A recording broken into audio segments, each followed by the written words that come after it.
We will also laugh, but let's wait. We will move on to the next session, that is education session on humorous speech contest. Let me introduce the speaker, who is a university gold medalist in bachelor's and master's degree in management from Madurai Kamraj University. He has over 25 years of experience in large corporates, handling corporate planning, business development, and operations excellence. He started his career with Hindustan Liver Limited as a territory sales in charge in the personal products division. He also worked in CMC as business development. He also took the role of head global pursuit services at Microsoft and built high performance team providing pre-sales support for consulting sales. He also traveled across 25 or more than 20 countries on business. He has several professional affiliations and interests, such as a member of International Association of Facilitators, IAF, and he is also a member of International Professional Storytellers. He also wrote a book, Storyize Your Message, which is a wonderful book. He is also a certified NLP practitioner and many more. And when I asked him, when you laughed last and the reason for it, he said he laughed in the morning when he was brushing his teeth. And he said he laughs every day when he brushes his teeth in the morning because it helps him have a great day. So let us welcome Toastmaster Padma Kumar with a huge round of applause to give education session on humorous speech contest. Over to you, Toastmaster Padma Kumar. Thank you very much, Toastmaster of the Day, Anand. I'm hoping that I'm audible to everybody. You're able to listen to me? All right, wonderful. So let me also share my screen.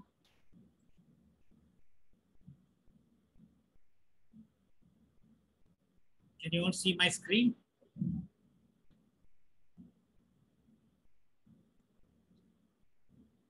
Yes. My screen is visible? Yes. Is it full screen? Yes. So, good afternoon.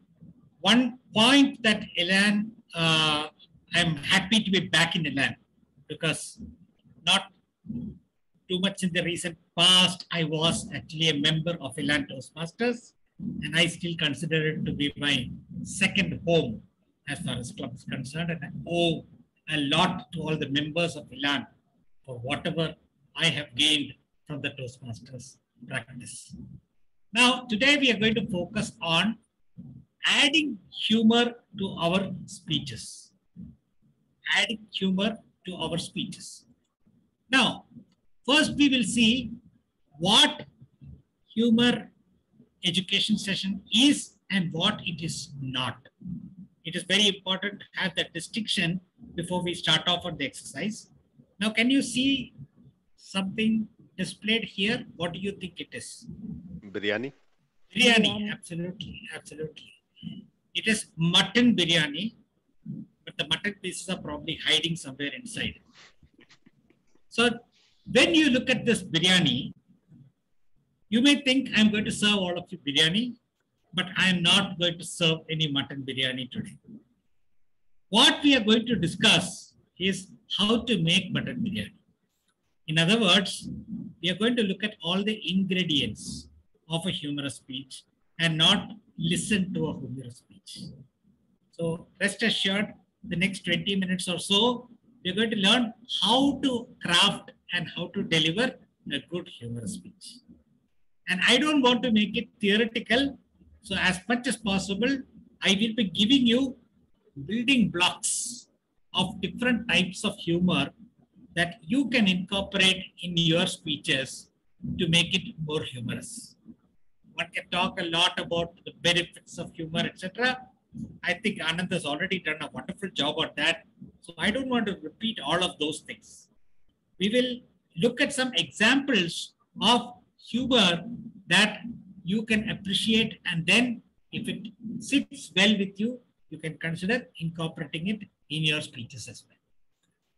Now, when we talk about speaking humorously, one of the first things is it immediately gets us attention, right? For example, if I were to use an ingenious way of explaining this whole thing, we heard the wordmaster grammarian saying, curiosity kills the cat, so don't ask too many questions. For this session, that rule does not apply. Please ask as many questions as you want. Nobody is going to kill anything, neither the cat nor any of you. So feel free to ask any questions. Now, this is a contextual humor, drawing from what the wordmaster grammarian has said and then linking it to the session. We will see many such examples, and as we go along, I will try and make it as conversational as possible so that each of these become for you good nuggets that you can consider incorporating for your humorous speech. The second thing is, even with not giving a speech, having a humor sense in you helps to diffuse tension and makes conversation easier. Have you noticed that people with a good sense of humor, they don't get angry very fast, they don't get upset very fast, and they're able to maintain their relationships and friendships much better than those who do not have a sense of humor. And therefore, humor is basically a life skill. So the purpose of this particular session is not just to make you win humorous speech contests. That may be one of the side objectives, but the main objective is to appreciate humor as a life skill and how we can get better at it as we go along, irrespective of whether you're actually contesting in the Toastmasters contest or not, right? I would, however, encourage all of you to contest, but don't let that become the purpose, that you win the contest and after that you forget the humor. No, keep that humor sense, use that in your life so that you get these benefits in terms of getting attention to what you're saying, as well as reducing the tension with people. Now, what is humorous speaking? Have you noticed that humorous speakers do not laugh when they are delivering? They keep a straight face and they are relating an experience which they have painfully gone through. But then that evokes a lot of laughter in the audience. So when we are delivering a speech, one of the key things to remember is there will be some difficulties that we have gone through that we are projecting, some misery that we have gone through, but we are talking about it at a later point in time, and still we are keeping our face serious, allowing the audience members to relish the humor in that particular speech. So whenever you have a humorous speech opportunity, even any serious incident that you may have gone through is a subject of humor, right? So anything, like for example, let's say you took a flight from here to Bangalore before the pandemic. Now, even if you look at a situation like that, which in one line doesn't look like a humorous situation, but if you look at the observations that you made of the type of people who were there, what happened at the place where the check-in happens, how did some people interact, etc., you will get a lot of material that can make even this serious-looking situation into a humorous situation for a speech. Yeah, and when you look at it again, the pain that we go through during the experience by itself is material for laughter for the other people. Yeah, when we show that kind of misery that we have gone through, audience will start laughing at the experience. So that's a skill in terms of presenting it in that fashion. And at times, even humorous speeches can deliver very key messages. It can make you think, and it can also make you understand certain key things. For example, if we were to talk about the society and the kind of ills, or the people not even now wearing masks when they go out. These are all humorous speeches which also point to a message or a takeaway that you want to leave behind. But be clear that in humorous speeches, if there is too much of preaching and if there's too much of message injection, the humor element will get lost. So you have to have a fine balance to let the audience take the message. You don't preach the message. You give the speech in terms of what the situation you are observing, right? And let's also understand what is not humorous speaking, what is not a humorous speech. Firstly, a string of jokes. If you just collect a string of jokes, for example, you go to Google and type good jokes and you get about 20 jokes. Just relating those 20 jokes is not a humorous speech, correct? So just like that, talking about some WhatsApp forwards that you have got is not a humorous speech, right? It is also not a stand-up comedy act. Though I would say that there are common elements, it is not a stand-up comedy act. In a stand-up comedy, again, there is no need for the whole speech to convey something crucial, right? But in a humorous speech, our attempt is to use humor to convey a message. Yeah. So from that perspective, it differs from a stand-up, from a stand-up comedy. It also is not a slapstick performance. Yeah. Slapstick performance like Tom and Jerry cartoon, or some of the Charlie Chaplin movies, where because of the movement, falling down, falling over each other, or like Anand suggested, having a dance party, it can invoke laughter, but obviously in a humorous speech contest, we cannot say I'm going to dance like I'm in a dance party, right? So in a humorous speech contest, we only have to use the words to convey the humor, correct? Even body language is very limited. We cannot go beyond a certain point as far as body language is concerned. So today, we are going to explore how to bring in humor through words, right? While other forms like what Anand mentioned, dance party, or Tom and Jerry chase, or Charlie Chaplin kind of falling from heights, all those things also evoke laughter. We cannot include those as material for a humorous speech in a Toastmaster kind of setting. So therefore, we are primarily going to depend on words-based humor. And all the examples that I will be presenting to you today will be on words-based humor. Okay, so humor types. What are some of the types of humor? Firstly, there is the anecdotal type, which is some personal story that you talk about, but you don't talk about it as is. You also embellish it with certain additional exaggerations or certain types of, like they say, the malapropism. All word play we can use when we use anecdotes. Some of you may be familiar with what is a malapropism. For those of you who have not heard this earlier, let me give you an example. It is customary to cuss the bride after the marriage ceremony is over. If I say this sentence, it is customary to cuss the bride after the marriage ceremony is over. Now, everybody will understand that actually what I mean is it is customary to kiss the bride after the marriage ceremony is over. But by using this play of words and saying it is customary to cuss the bride, it will evoke laughter, at least in those people who are able to catch the humor, right? So this is what I'm saying, some exaggeration, some alliteration, some kind of a word play is what will add humor in the Toastmasters context of humorous speaking. Second type is ironic.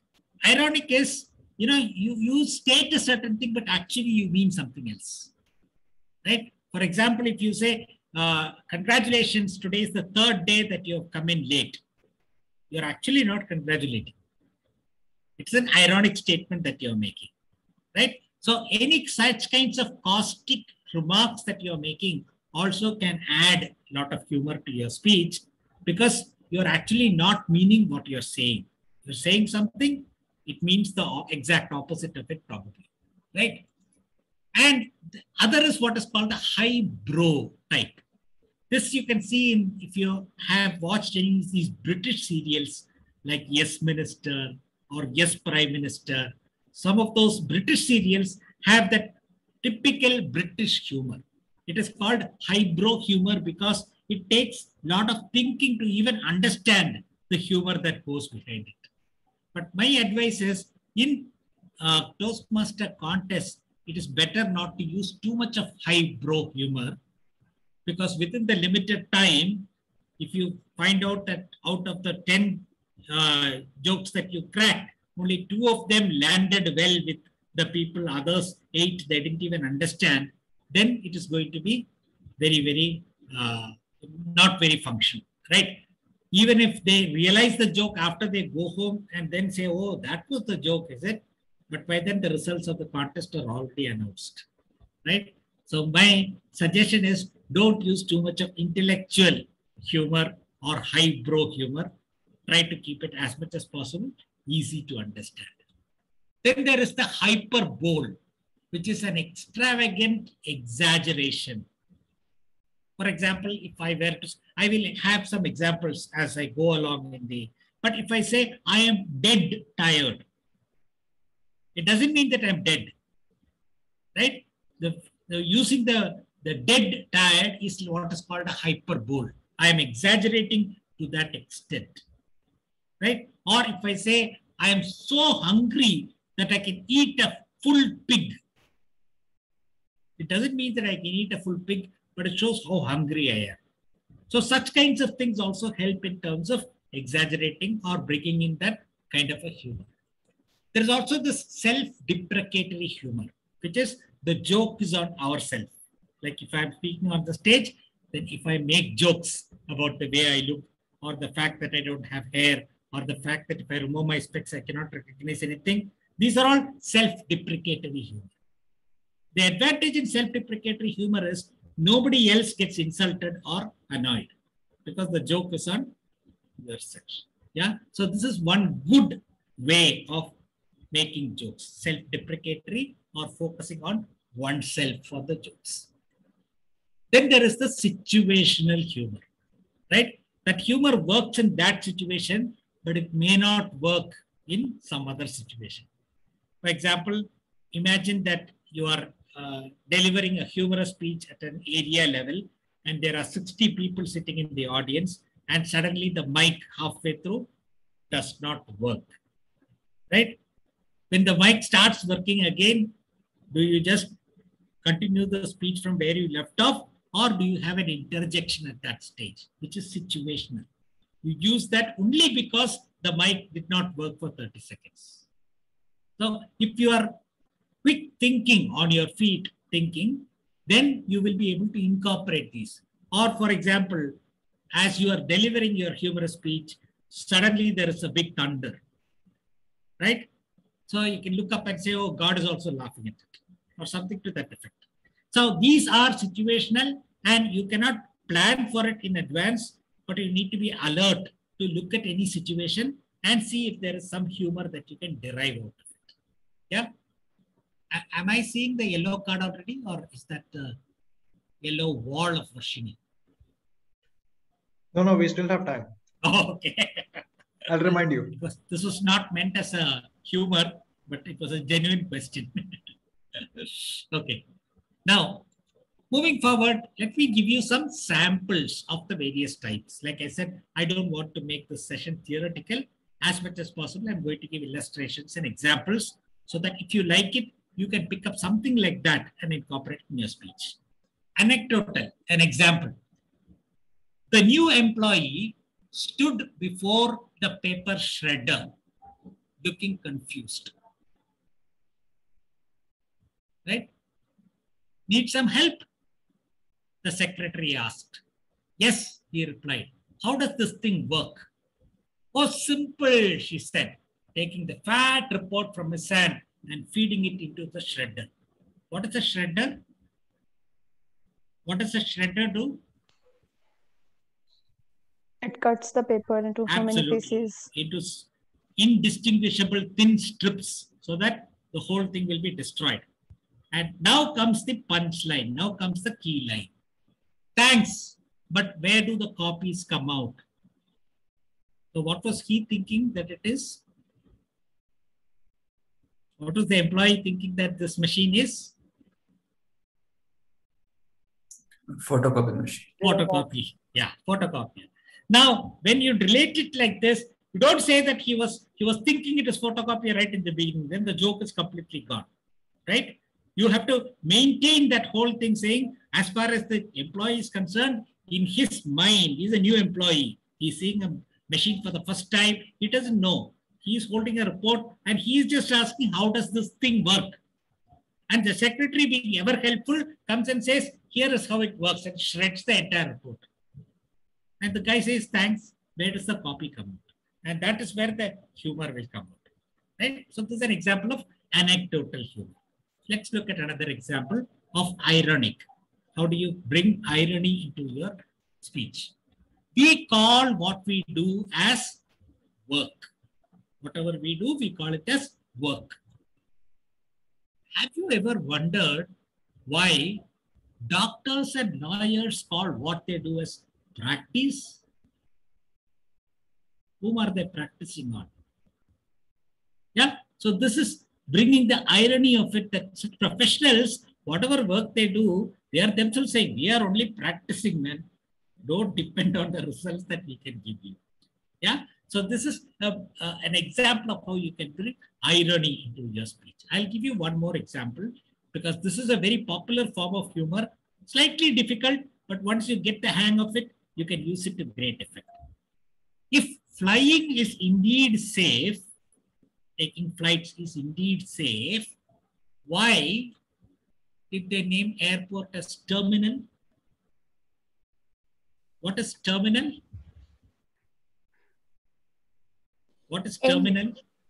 End. End. Finished. No life after that, right? It's like death. So why have they named airports as terminal if flying is safe? Now, this is an example of using irony in your humor, right? Let's look at another situational sample. This is a sample of a situational type of a joke.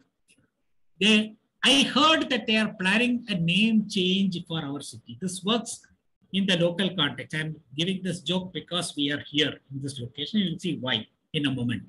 I heard that they are planning a name change for our city. It used to be Hyderabad. Now they are planning to call it Hyderabad.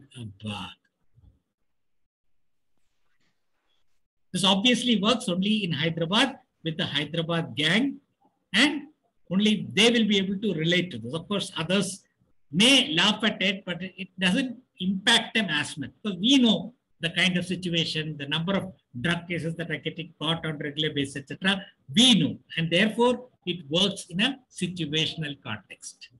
Yeah, let's look at one more. Terrorists took a group of MLAs as hostages. Okay, and they threatened that if we do not pay 20 crores, after this comes the punchline. Okay, if we do not pay 20 crores, they will release them. Yeah, so in situational, the timing is very critical. How you say the first two sentences and even the punchline when you say it, it has to be very seriously delivered. And then give a pause for people to, it will take maybe a couple of seconds for people to catch, right? And then they will burst out laughing. So this is a very nice way to introduce humor into your speech. Let's look at something in terms of a scope. I give you a few examples. If any of you are interested in discussing more examples, we can talk about it either in the Q&A or separately offline also. Okay, but let's see, in a typical Toastmasters contest, what are the places where we can use humor? What is the scope for humor? The humor can be in the title. Okay, I'll give you some examples. It can be in the opening. How you open your speech also can have the humor. It can be in the content itself. The content itself can have a number of humorous elements. You can do it in the transitions. I will give you some examples of how you can use an anchor phrase as a transition, and that can be a humorous line, right? You can also use that in the closing. I'll give you an example as well from one of the speeches that I heard and I enjoyed significantly, how the speaker used the humor in the closing. Yeah. And in the takeaway, what is the takeaway from the whole message? In that also there is scope for humor. Let's look at these examples. I'll keep it. Choosing a title. I don't want to go through all of these. I'll pick up one or two. For example, if you're talking about magic, then you use a title like abracadabra, right? So it indicates what you're talking about, but at the same time, it can bring a smile on the people's faces. If they come and say abracadabra, Padma, and abracadabra, Padma. And I'm sure the person will also find it slightly difficult to pronounce sometimes. That will add to the sense of humor, right? Or for example, if you're looking at joint family system in India, if your topic or the speeches on joint family system in India, calling it big fat Indian. Don't call it big fat Indian family. That's a giveaway. Okay, just stop with big fat Indian. Right? So that is another way in which you can introduce humor. So these are a few examples of humorous titles that I have enjoyed, where the speech content is not given away, but at the same time it's related to the speech content and brings a smile when people listen to the title. Next is in terms of opening. Here is an example. For all its power to wound and seduce, speech is little more than air. It exits the body as a series of puffs and dissipates quickly into the atmosphere. I agree. The words that we are saying is already just air that we are letting out. Whatever word we are saying, by itself, it does not have any sense of meaning or anything like that. It is all gusts of air that are coming out from our diaphragm, right? And there are no verbs that speed through the ether. There are no nouns that hang from the sky. Words die as soon as they are delivered. And here comes the twist. Or do they? If words are just puffs of air coming from a mouth, how is it that it's causing so much of impact, either positive or negative? Now, if your whole speech is on power of words or how you can use words with power, then this could be an opening that really gives you a certain direction in which you're traveling, and then the last couple of words kind of changes direction. You see the way in which we are modifying it? All the earlier sentences were pointing to the fact that there's just gusts of air coming out of the mouth. Then when you say, or do they really die as soon as they come out of the mouth? And then you can say how much the word has an ability to harm somebody or cause that insult to somebody, which they will remember through their life. Take example of Rayalaseema. We all know what happens, right? One word and it's remembered for generations.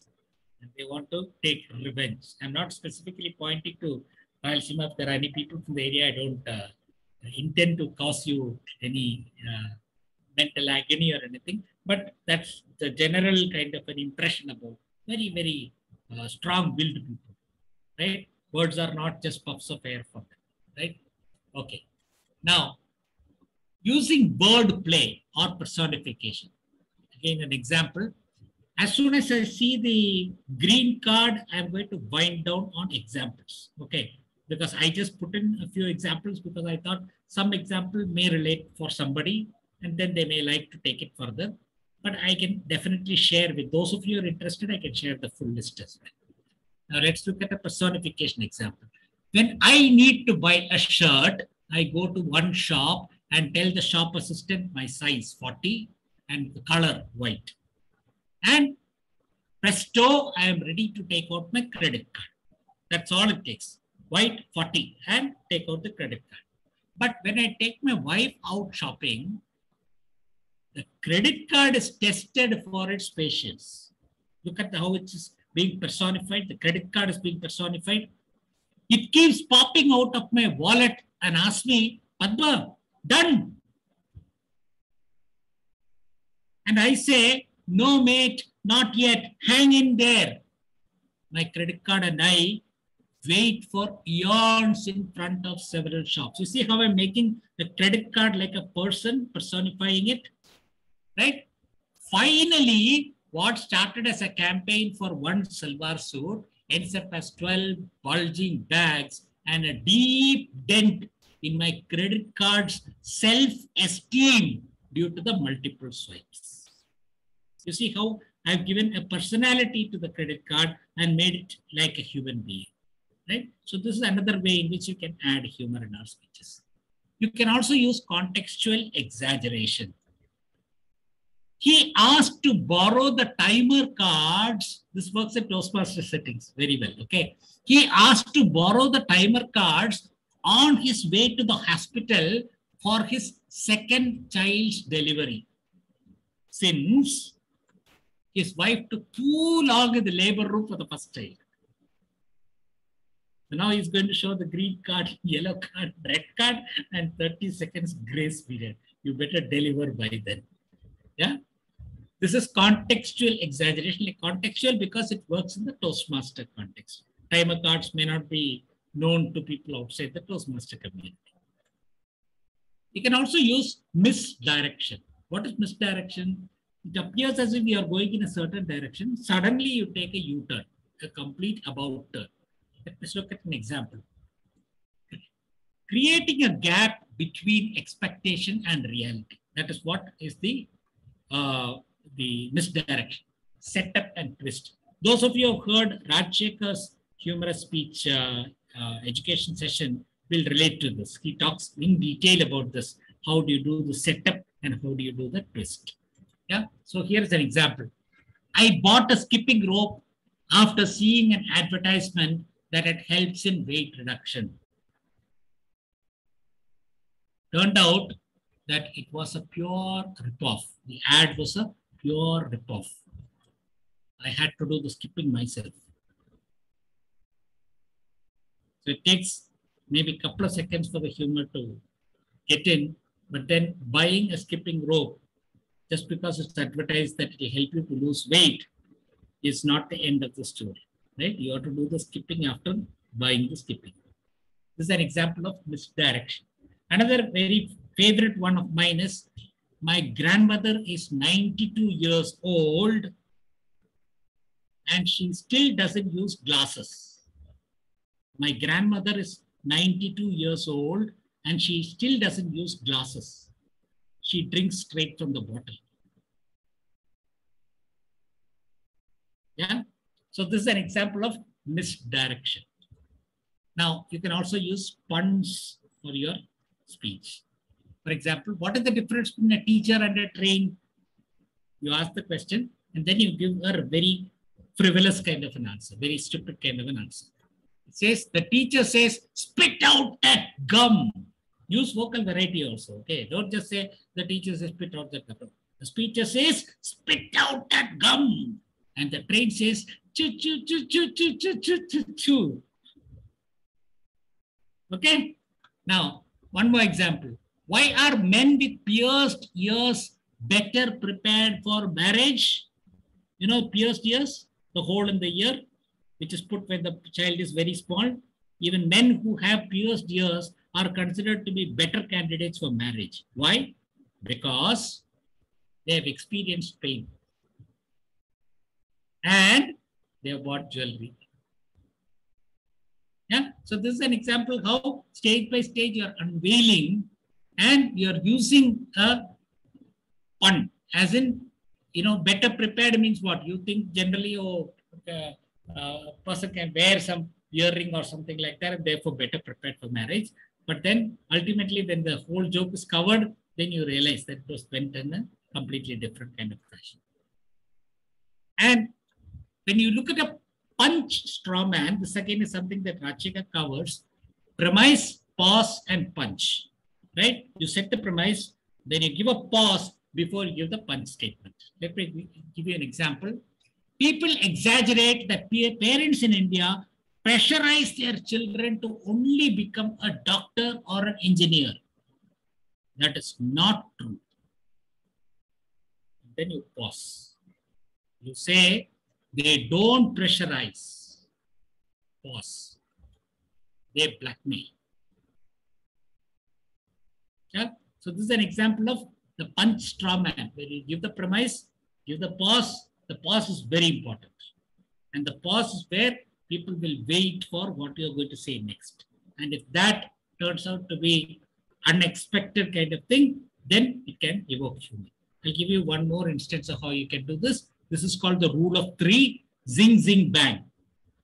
So when you say zing, zing, people expect the third thing also to be zing, but if it is something completely different, then that can evoke humor. Let me give you an example.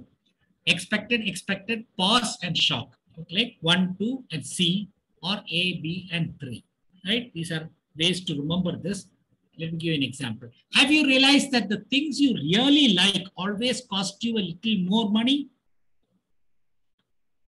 Think about it. That beautiful house, that beautiful car, pause, and that beautiful girl. Now, when you say the third thing, that is when it evokes that laughter, right?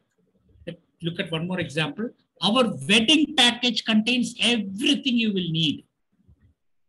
Our wedding package covers everything you will need. Venue, catering, and a divorce agreement. So this is the rule of three, or zing, zing, bang. The third one should be unexpected and delivered after the pause. You can also use quotes, quotations with a twist. I'll quickly walk through this example. You can take a horse to the water, but you can't make it think. Yeah. So when you say this, those who are familiar with the quotation, what is the normal word in this quotation? What is normally said? You can take the horse to the water, but you can't make it Drink. drink. Yeah, so something rhyming with that is think. So you say you can't make it think. And you take it then one step further. Give a man a fish and you feed him for a day. Teach him how to fish and you can sell him some fishing equipment. Yeah. Now you think of combining these two things, combining these two proverbs. How does that sound? You can take the horse to the water, but if you teach him how to fish, then you can sell him some fishing equipment. Now see how many things are being incorporated into this whole thing. You're making it into a mishmash of a horse being taken to the water and the horse being taught to fish. Then you can sell it some fishing equipment. Now these are some, these fall in the category of the highbrow humor or the British humor. So don't use too many of these things in your regular speech. Occasionally one will be fine. At that too at let's say area level or division level, or if you go to district level, etc., there it is more likely to get received well, these kind of highbrow. How are we doing on time? How much more time do we have? I've just shared you the green signal in the chat. Oh, okay. I'm not looking at the chat. So fine, I'll close in the next about 2-3 minutes. No problem. We have 6 more minutes. Okay, fine. So now there is also, like I said, in terms of the scope of introducing humor, even in the transitions you can have, and this is very powerful.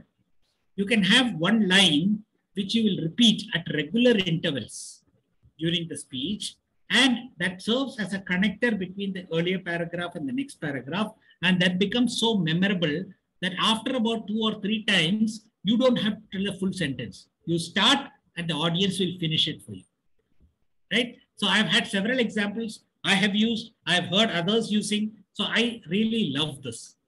For example, cut to scene 1, cut to scene 2. So when you say this, when it comes to 3, you just have to say cut and they will say to scene 3, right? So this is like priming the audience as to what is coming. So intelligently placed such kinds of transitions will be a very useful way.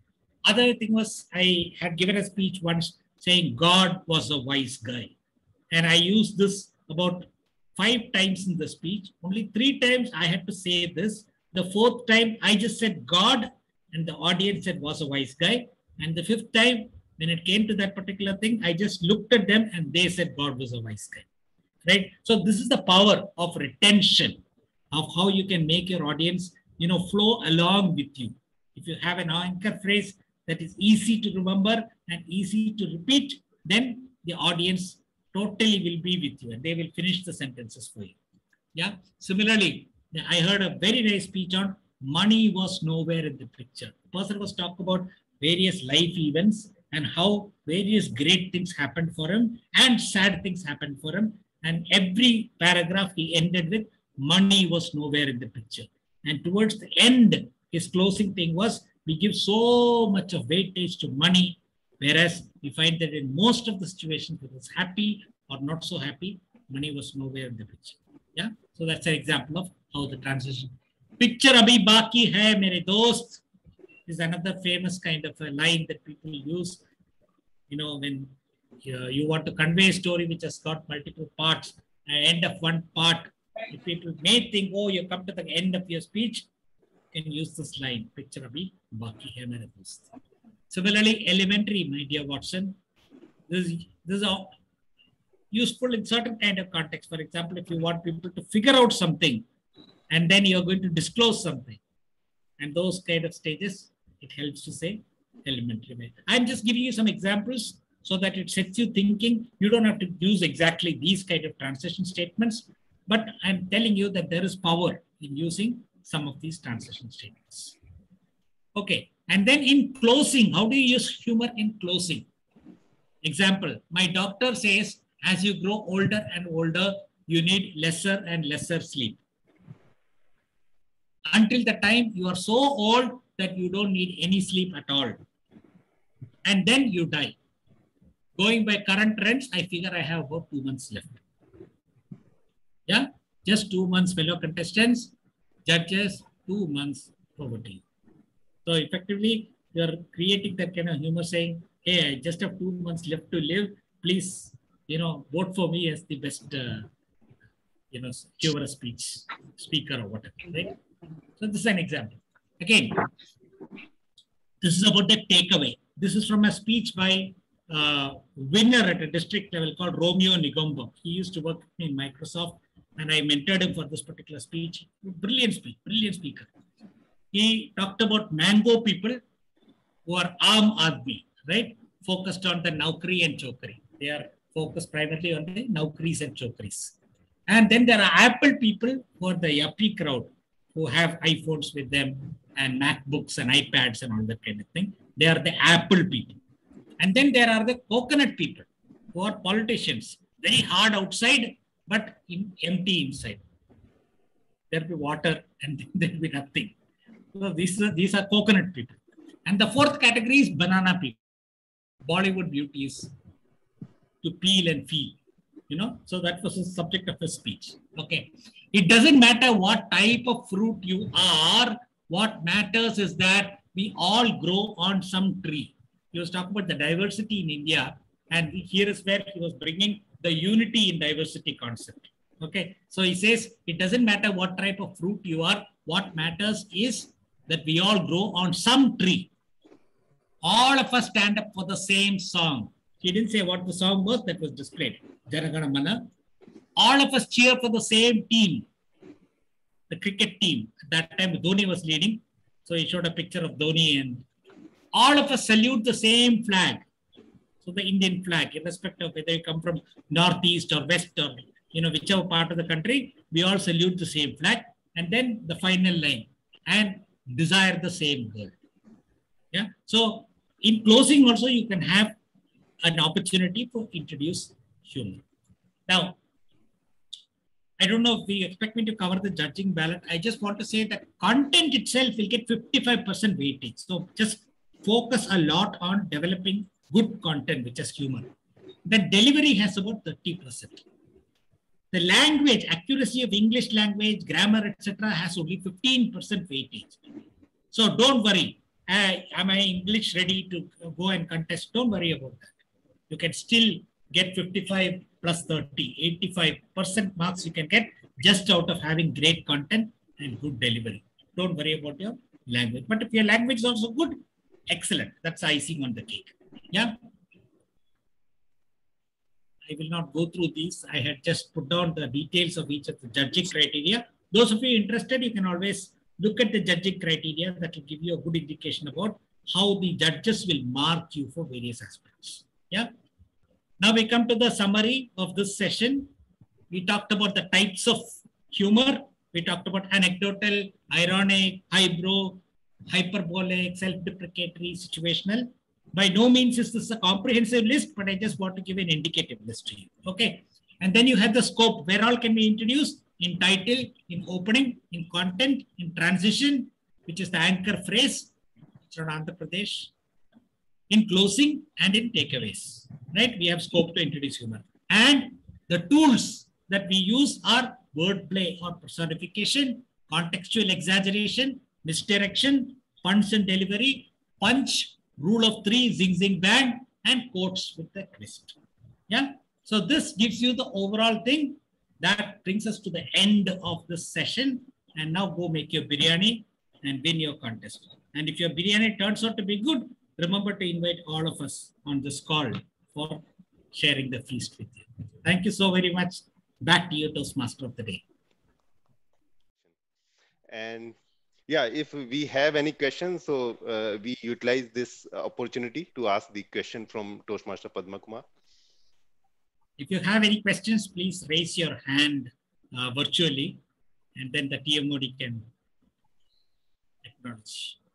Yeah, at least anybody can ask one question. Don't feel curiosity killed the cat means it doesn't mean you should not ask a question. Yeah. At least ask a question. I think Anand, your statement has really created fear in people. Too many questions, then he's good. It's like if you ask any question, dare to ask that question, right? So, Anand, with so serious face, he is telling. So maybe Padma sir, we will connect later sure. Offline. Sure. So all the best for anyone planning to contest this time. All the very best. And like I said, any of you feel free to reach out if you like offline. We can talk from there. Thank you very much. So Padma sir, please accept the certificate of appreciation. So thank you for very much for this wonderful session. Thank you. Thank you very much. Thank you.